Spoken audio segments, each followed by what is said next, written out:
भारत का ऑपरेशन सिंदूर नहीं बंद हुआ है। 30 लाख सैनिक के पीछे 150 करोड़ हिंदुस्तानी।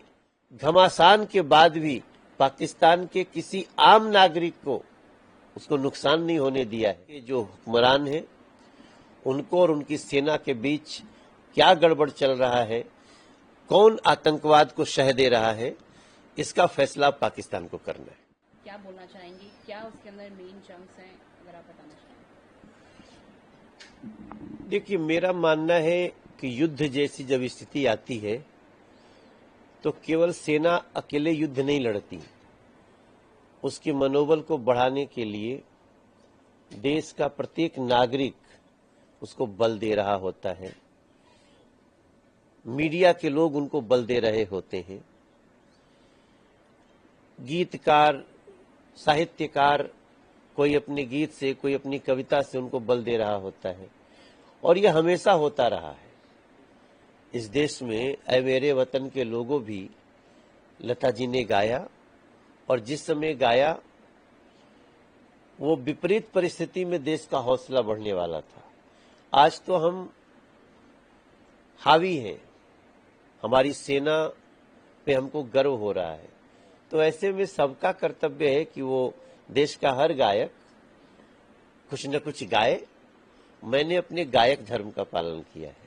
सर, 2 लाइन अगर आप अपने सॉन्ग से सुनाना चाहें, एक ऐसी लाइन जो हमारे गीत की शुरुआत होती है कि 30 लाख सैनिक के पीछे 100 करोड़ 150 करोड़ हिंदुस्तानी। 30 लाख सैनिक के पीछे 150 करोड़ हिंदुस्तानी। नाप देंगे जब चाहेंगे दुश्मन में कितनी है पानी। ऐसे भाव से शुरू होता है और जो निशानी दी है हमारे इंडियन फौज ने, जिस तरह से हमने दुश्मन के हर वार को विफल किया है, इतने घमासान के बाद भी पाकिस्तान के किसी आम नागरिक को उसको नुकसान नहीं होने दिया है, मानवता को जैसे जिंदा रखा है। ये सब लेते हुए और हमारे गीत में निश्चित रूप से जो पहलगाम से शुरू हुआ है उसकी यादें हैं, उसके बाद का हमारा बदला है। और मुझे बड़ा अच्छा लग रहा है कि पहले ही दिन गाना 1 लाख से ऊपर चला गया है। अभी ऑडियो ही आया है केवल, जो इंस्टाग्राम पे, गाना.com पे और जितने सारे प्लेटफॉर्म है उस पे आया है। हम 2 दिन में इसका वीडियो रिलीज करेंगे और उसका प्रीमियर भी करेंगे। जी सर, पास मुनीर का कॉल आता है 2:30 बजे। उन्होंने बेसिकली एक्सेप्ट किया कि इंडिया ने की एयर बेसिस जो हैं किस तरह से उन्होंने डिस्ट्रॉय किए। देखिए, ऐसा ही होता है जब देश का बच्चा बच्चा सेना के शौर्य को बताने लगता है तो जो दुश्मन है वो कितना दिन छुपाएगा।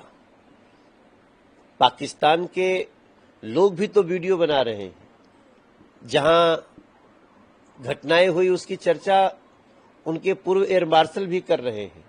तो अब पाकिस्तान के लिए छुपाना संभव नहीं है।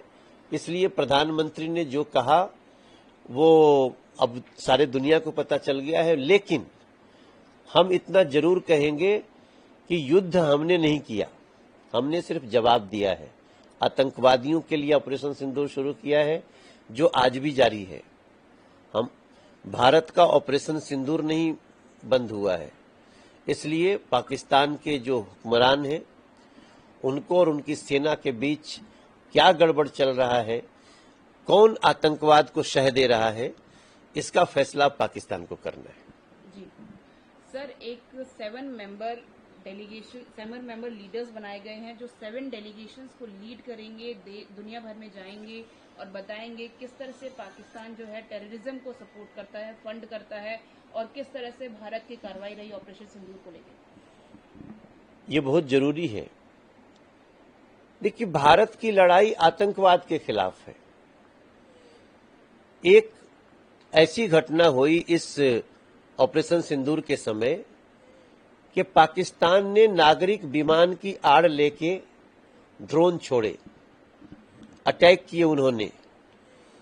भारत चाहता, अगर भारत संयम नहीं बरतता तो नागरिक विमान का नुकसान होता, लेकिन भारत ने उस समय नागरिक विमान को बचाया और सेना के हर प्रेस कॉन्फ्रेंस में यह बात बताई गई।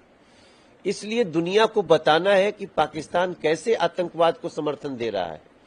ये सारे आतंकी संगठन जो पाकिस्तान में चल रहे थे, जो अभी भी कुछ हैं, हमने तो अभी भारत की सेना ने 9 ही नष्ट किए हैं, लेकिन इसके अलावे भी लादेन कहां से पकड़ा गया ये दुनिया को पता नहीं है क्या? और लादेन जहां से पकड़ा गया उसके ठीक बगल में एयरबेस था। तो ये सारी जानकारियां अब सारे संसार को पता होना चाहिए, ताकि हम जो जानकारी यूनाइटेड नेशंस को दे रहे हैं, संयुक्त राष्ट्र संघ को दे रहे हैं, वैसी जानकारी हर देश के पास है हो, और पाकिस्तान या पाकिस्तान को समर्थन देने वाले देश, उन सभी के ऊपर एक अंतर्राष्ट्रीय लोगों का पहले तो जानकारी मिले, प्रूफ मिले, उसके बाद उन पर कार्रवाई की जा सके। जी सर, डेलीगेशंस में सभी पार्टी के मेंबर्स रहेंगे, तो केरला कांग्रेस ट्वीट करता है कि पीएम मोदी और एक्सटर्नल अफेयर मिनिस्टर अपनी क्रेडिबिलिटी खो चुके हैं इंटरनेशनली, और उन्हें भी समझ में आ रहा है कि जो एक खालीपन है वो बाकी लीडर्स ही का कंप्लीट कर सकते हैं। इसीलिए जो है कांग्रेस भी अपने रिप्रेजेंट भेजेगी, और शशि थरूर को उन्होंने बोला है कि वो जाएंगे। देखिए, कांग्रेस जिस स्तर पे इस ऑपरेशन सिंदूर के पहले और ऑपरेशन सिंदूर जो अब ये घटना होने के बाद जो व्यवहार कर रही है, वो न कांग्रेस के लिए ठीक है और न कांग्रेस जहां जहां है उस राज्य के लिए ठीक है। मेरा मानना है कि ये राजनीति करने का विषय नहीं है, ये बड़प्पन है कि भारत की सरकार सभी पार्टियों से कुछ लोगों को समाहित कर रही है। अगर इस तरह की छोटी बात वो करेंगे तो देश की जनता उनका संज्ञान लेगी। एक आखिरी सवाल, जयराम रमेश, उन्होंने बोला कि एक तरफ आप डेलीगेशंस में सभी पार्टी को इंक्लूड कर रहे हैं, दूसरी तरफ आप एनडीए के लीडर से मिलकर सिर्फ ऑपरेशन सिंदूर डिस्कस कर रहे हैं, ये दोगलापन क्यों? सरकार डिस्कस कर रही है आपस में। एक्शन क्या होना है सरकार का, वो सरकार डिस्कस करेगी, लेकिन उसके बाद की बनी परिस्थितियों में अगर हम सारे लोगों को समाहित कर रहे हैं तो ये बहुत बड़ा बड़प्पन है मोदी सरकार।